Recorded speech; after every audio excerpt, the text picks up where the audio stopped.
the year 1247, amid a fierce storm, a woman named Wainwright searches desperately for something to eat.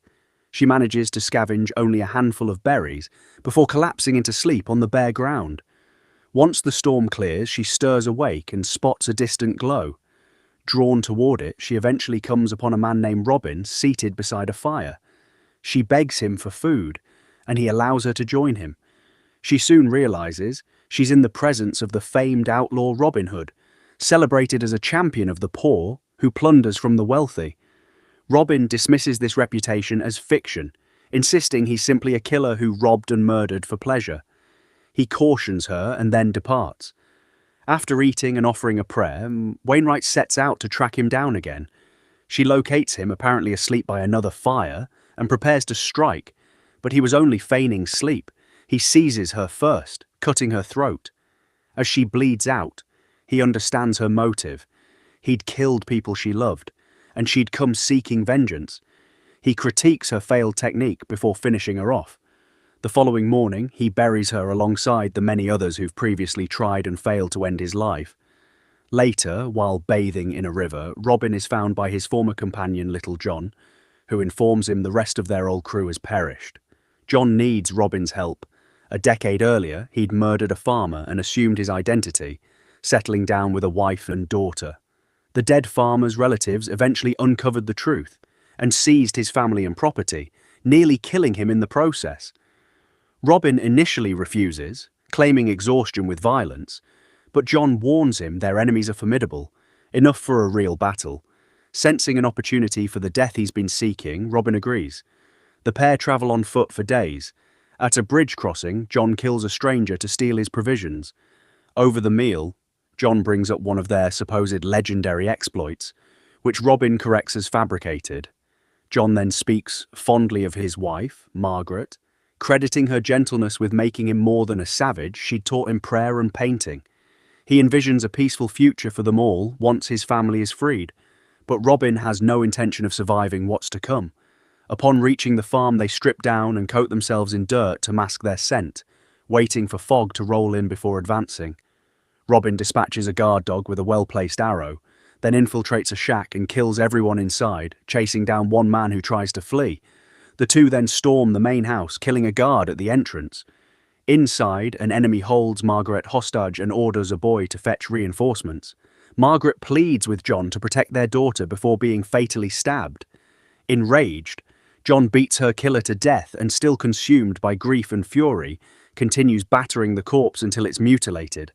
Robin, meanwhile, shoots the fleeing boy with an arrow, and the body tumbles into a nearby river. John eventually turns to comfort his daughter, and together they pray over Margaret's body before he prepares it for burial. Elsewhere, a shepherd named Arthur discovers his cousin's corpse, arrow lodged in the head.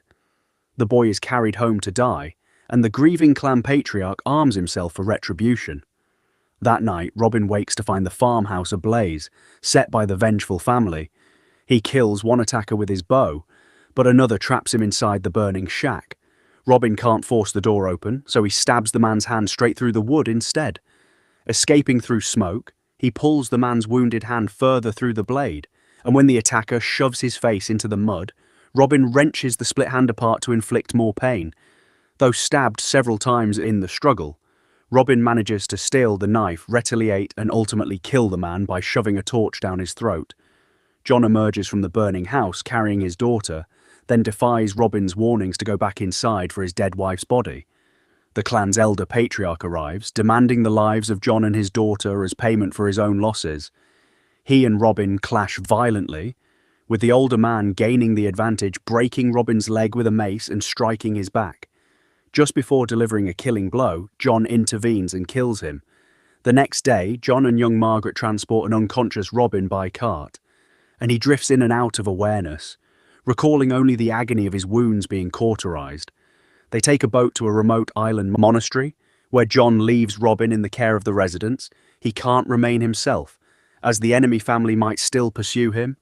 As John and Margaret depart, Robin loses consciousness at the sight of an unfamiliar bandaged figure. Robin later wakes in a bed tended by Sister Brigid, who tells him he was unconscious for 6 days. She explains John treated his wounds properly, though his broken bones need more time to heal. When she asks his name, he lies.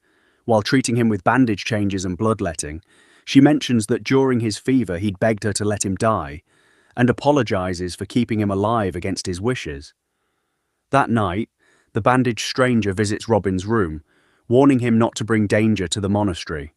Days later, Robin regains enough strength to walk and eventually explore the peaceful community living on the island. Brigid insists he contribute if he wants to stay, so he offers to hunt. Down at the shore, he tries to launch a boat, but lacks the strength. The bandaged man catches him and accuses him of trying to escape. In daylight, Robin realizes the man has leprosy. The leper shares reflections on faith and patience, and reveals he ferries people to and from the island. Though he refuses to take Robin until his debt to the monastery is settled, Robin fashions a bow and arrows but discovers his body still isn't strong enough to use them properly. A child then alerts him that the leper has returned with a new arrival. To Robin's shock, it's young Margaret, who embraces him and tells him John has died.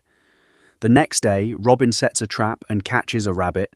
Noticing Margaret watching, he kills it in front of her, causing her to flee. Back at the monastery, he asks the leper about his history and his journey with Margaret, but the leper deflects by teaching him about the orchard instead. Brigid later tells Robin that Margaret won't eat, sleep, or speak. He shares only the girl's name and that her parents are dead without elaborating. Brigid senses he's withholding something but still offers to pray for the parents. Robin gives her John's false name, and she delivers a moving prayer in his memory. One afternoon, screaming erupts, a child is bleeding, and Margaret is fleeing with a knife. Brigid can't catch her, and the community mounts a search.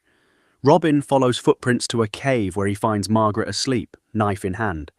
When he wakes her, she threatens him briefly before he disarms her easily.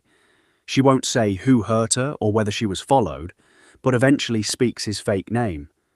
When she asks about little John, Robin reacts with anger, threatening her with an old superstition if she ever repeats that name. He brings her back to the monastery, where Brigid thanks him and shares the legend behind the monastery's founding, admitting her faith in its meaning. Robin argues that belief in stories is dangerous, since it drives men to terrible acts. Together, they manage to get Margaret to eat. Some mornings later, the dying leper tells Robin he doesn't have long left. Spotting smoke on the mainland, the leper departs to retrieve someone else.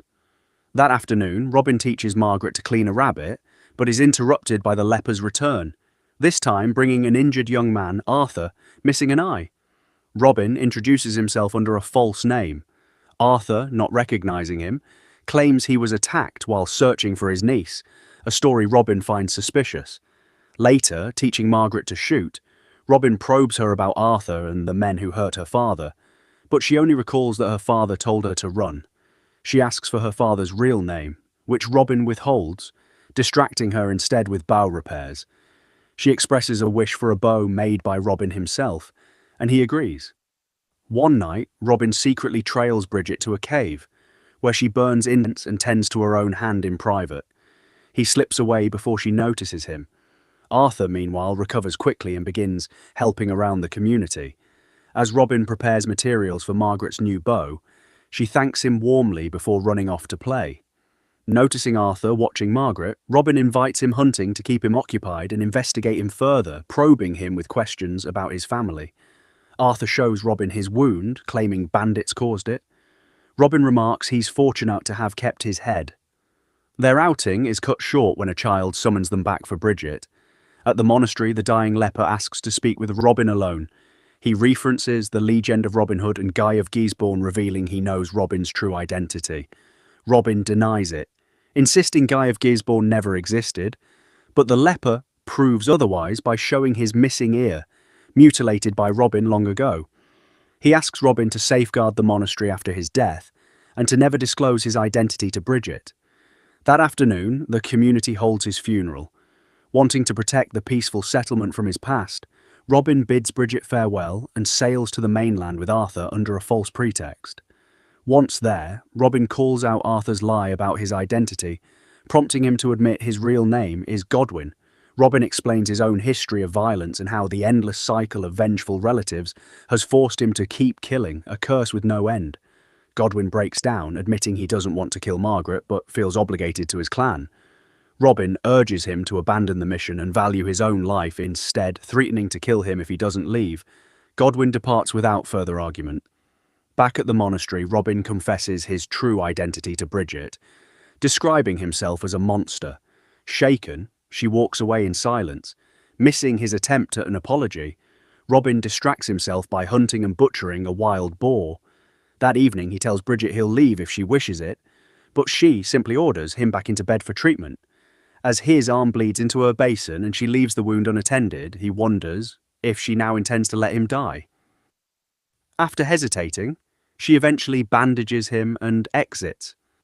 Later, during a community celebration where faces are painted, Brigid returns to Robin's room and reveals a devastating truth. He was responsible for killing her own family, burning their home while her husband tried in vain to shield their children, all of whom died. Overwhelmed with guilt, Robin says nothing, and Brigid retreats to grieve privately in the cave. Margaret tries to check on Robin, but he won't respond or open his door. Once asleep, he dreams of John, who promises to rescue him and Margaret and reminisces about his wife, until the dream ends abruptly with an arrow piercing John's head, fired by Robin himself. The next morning, Robin finds Brigid and tells her he's ready to die. She protests that her purpose in this life, built on helping others, feels wrong, given it stems from his crimes. She's never killed and isn't meant to. Robin insists that ending his life would be an act of help. They return to his room, and this time, as she performs the bloodletting, she doesn't stop the bleeding. Margaret appears at the door, and Robin finally reveals John's true name and the story of how they first met on that bridge years before. When Brigid wavers and tries to stanch the wound, Robin stops her. He then makes Margaret swear never to reveal her father's real identity, warning that vengeful pursuers would come for her if she did. As Margaret steps closer, Robin hands her the finished bow and helps guide her aim.